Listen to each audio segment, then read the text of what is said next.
¿Qué ocurre cuando la energía, ese recurso tan básico como invisible, se convierte en el verdadero campo de batalla de una guerra moderna? La noche del 28 de noviembre, Kiev vivió algo que parecía impensable. 12 horas continuas de oscuridad total. Ni una chispa de luz pública, ni señales en los teléfonos, ni el zumbido habitual del tráfico eléctrico.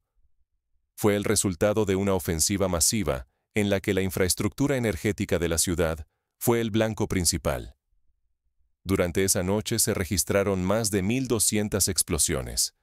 El cielo de la capital y sus alrededores se iluminó solo por breves destellos de misiles y drones, mientras debajo, millones de personas esperaban con ansiedad el regreso de la electricidad. No se trató solo de un apagón. Fue un ataque estratégico pensado para paralizar, para infundir miedo y para demostrar que el control de la energía es tan decisivo como cualquier frente militar. La magnitud de la ofensiva marcó una escalada preocupante en la estrategia de guerra.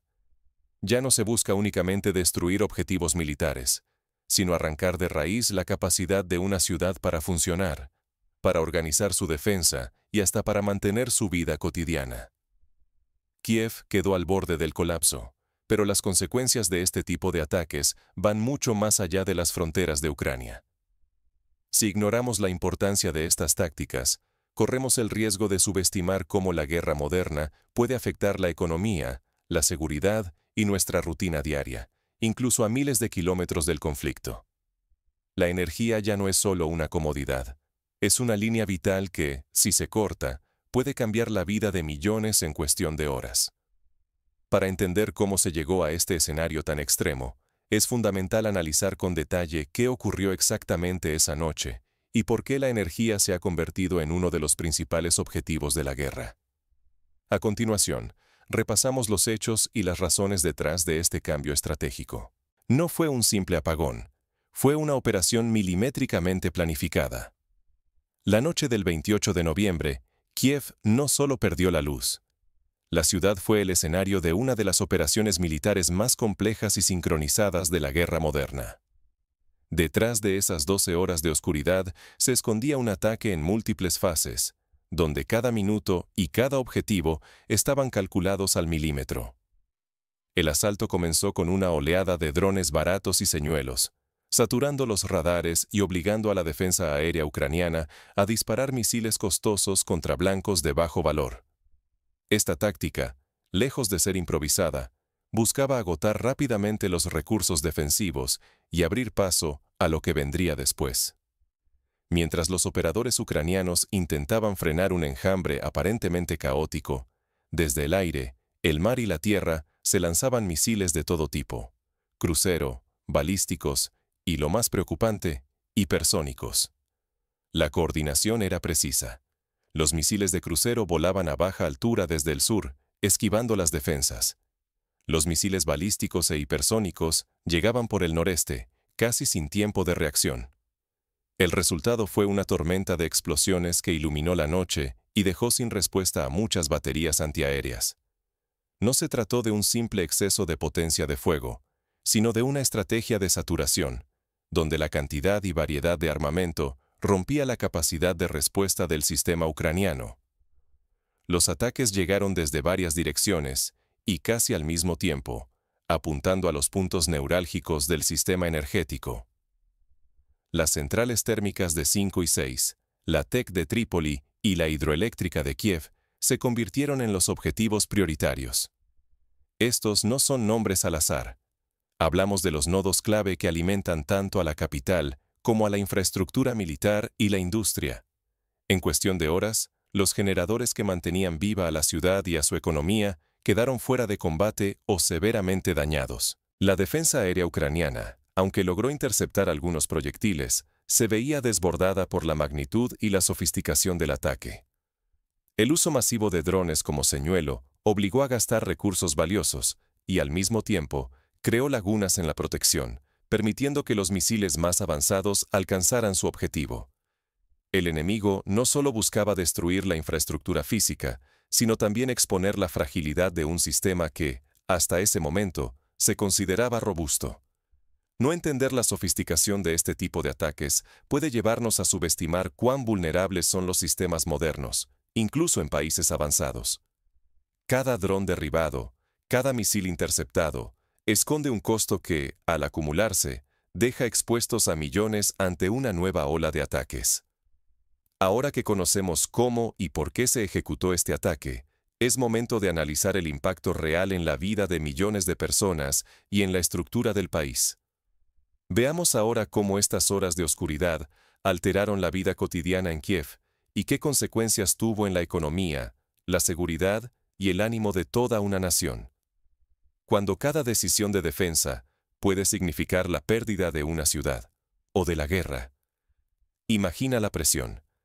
La defensa aérea ucraniana se ve obligada a decidir, en cuestión de minutos, qué proteger primero. ¿La capital, el frente de batalla o las fábricas que producen armas vitales? Cuando los recursos son limitados, cada elección deja vulnerable a otro objetivo igual de crítico.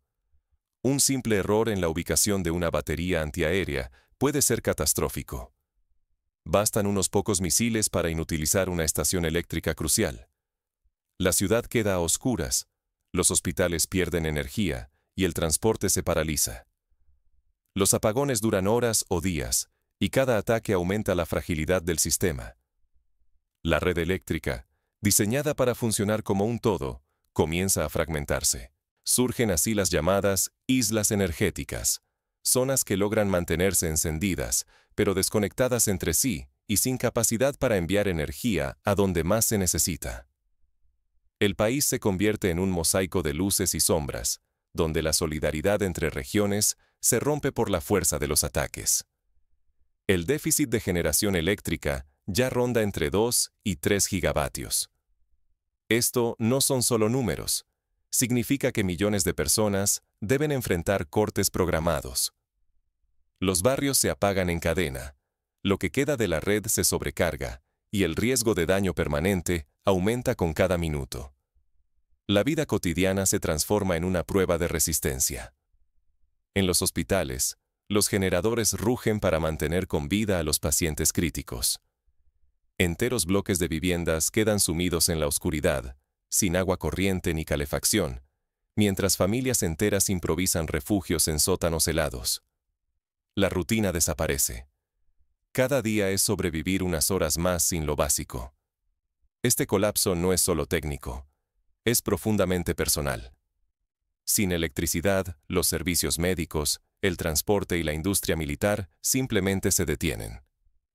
Miles de vidas están en juego, y con ellas, el destino mismo de la guerra. El país camina por la cuerda floja. Cualquier falla adicional puede sellar el resultado del conflicto y cambiar la historia. Pero las consecuencias de estos ataques energéticos no terminan en las fronteras ucranianas. La amenaza se expande y cada apagón puede tener eco en toda la región. ¿Hasta dónde puede llegar la guerra por el control de la energía? Cada nueva ola de ataques masivos acerca a Ucrania a una fragmentación total de su red eléctrica. El riesgo de que el país quede dividido en pequeños islas energéticas se intensifica. Regiones que apenas logran sobrevivir con lo que pueden generar localmente. La amenaza de una insularización eléctrica ya no es una teoría, es una posibilidad cada vez más real con cada bombardeo. Pero atacar infraestructuras energéticas no es un camino de una sola vía. Existe el peligro del efecto boomerang. Si una parte recurre sistemáticamente a dañar la infraestructura del otro, el adversario puede responder con ataques similares, incluso dentro de territorio ruso. Esto puede elevar la tensión a niveles impredecibles, poniendo en riesgo no solo a los combatientes directos, sino también a toda la región. El impacto se siente mucho más allá de las fronteras de Ucrania. Los mercados energéticos regionales se resienten ante cada golpe. Aumentan los precios, se amenazan rutas de tránsito clave y se incrementa la inseguridad entre países vecinos. Un corte grave puede dejar sin electricidad a ciudades en Moldavia, Polonia o países bálticos, y afectar también a los suministros de gas, petróleo y productos agrícolas. Paradójicamente, lejos de quebrar la voluntad de la población, Los bombardeos endurecen a los ciudadanos. Cada noche sin luz, cada día sin calefacción, fortalece la resiliencia social y la capacidad de adaptación. Este fenómeno hace que futuros intentos de negociación se compliquen. Una sociedad que ha aprendido a sobrevivir bajo presión será menos propensa a ceder ante chantajes o amenazas. Ambos bandos pagan un precio alto en esta guerra de desgaste energética. Los recursos para lanzar y defenderse de estos ataques son costosos, limitados y cada vez más difíciles de reponer. Además, la escalada de daños puede provocar efectos no intencionados, como apagones incontrolados, accidentes industriales o impactos medioambientales a gran escala. Persistir en esta lógica no solo mantiene el conflicto en un punto crítico, sino que puede desbordarlo, afectando la estabilidad de Europa del Este y encareciendo aún más la electricidad para millones de personas. El riesgo de cruzar límites imprevisibles está cada vez más cerca. Frente a este escenario de creciente incertidumbre, vale preguntarse: ¿es posible mitigar los daños y aprender lecciones que nos preparen mejor para el futuro? ¿Existen salidas para una red eléctrica sometida a ataques constantes? La respuesta es sí, pero requieren acción inmediata y visión de futuro, tanto de gobiernos como de la sociedad civil. Primero, la diversificación y descentralización energética se presentan como claves para la resiliencia. Apostar por microrredes, generadores móviles y fuentes de energía distribuidas permite que barrios, hospitales y servicios esenciales mantengan autonomía incluso si el sistema central falla. Esta estrategia disuade a los atacantes y limita el daño de cada golpe. Además, las alianzas internacionales han demostrado ser vitales. El acceso a equipos de reemplazo, la llegada de sistemas de defensa aérea y la asistencia técnica externa pueden acelerar la recuperación tras un ataque y fortalecer la infraestructura antes de que ocurra el siguiente. La cooperación no es solo cuestión de diplomacia, es una línea de vida para las redes eléctricas bajo amenaza. No menos importante es el papel de la ciudadanía. Prepararse significa conocer protocolos de emergencia, practicar el ahorro energético y reforzar la solidaridad comunitaria. Desde compartir baterías y generadores hasta la organización de refugios temporales, la acción colectiva puede marcar la diferencia entre la angustia y la resiliencia. Sin embargo, persiste un riesgo que no podemos ignorar. La dependencia excesiva de infraestructuras centralizadas es un punto ciego en la seguridad nacional. Cuando todo depende de unos pocos nodos, basta un ataque preciso para paralizar ciudades enteras. La experiencia de Ucrania nos advierte que cualquier país que no aprenda de este caso podría verse expuesto a tácticas de guerra híbrida con daños irreparables, afectando economía, servicios y la vida diaria por generaciones. Llegamos así al núcleo de la cuestión. ¿Realmente decidirá la energía el fin de esta guerra? La respuesta puede cambiar el rumbo no solo de este conflicto, sino de la seguridad de todos en el siglo XXI. En el siguiente segmento, analizaremos cómo el control, o la pérdida, de la energía puede ser el factor determinante en el desenlace de la guerra, y qué escenarios se abren para Ucrania y el mundo. La próxima batalla podría encenderse, o apagarse, con solo accionar un interruptor. Lo que acaba de suceder en Kiev no es solo una página más en la historia del conflicto, es una señal de alerta para el mundo entero. La guerra moderna se libra en las sombras de la infraestructura, donde la energía puede ser un arma tan poderosa como cualquier misil. Pero el mayor peligro no siempre viene del ruido de las explosiones. A veces, el silencio y la oscuridad que quedan después son los que realmente transforman a una sociedad. Indiferencia, costumbre, resignación. Ahí es donde la batalla puede perderse sin que nadie dispare un solo tiro.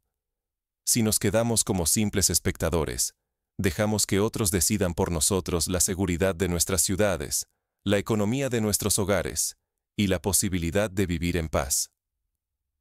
Ignorar cómo se manipulan estos sistemas es como entregar las llaves de nuestra estabilidad a manos desconocidas. Por eso, entender lo que está en juego no es solo un ejercicio intelectual, es una responsabilidad. Porque cada red eléctrica, cada sistema que sostiene nuestro día a día, está conectado a historias humanas, a decisiones políticas y a riesgos globales que nos afectan a todos. Hoy, más que nunca, la guerra por la energía nos obliga a preguntarnos, ¿qué haríamos si, de un momento a otro, todo quedara en penumbra? ¿Quién tendría el poder de volver a encender la luz? No podemos darnos el lujo de mirar hacia otro lado. Participar, informarse y exigir transparencia es el primer paso para no quedar a merced de las decisiones ajenas. El futuro no se define solo en los campos de batalla visibles, sino en la conciencia y la acción de millones de ciudadanos globales.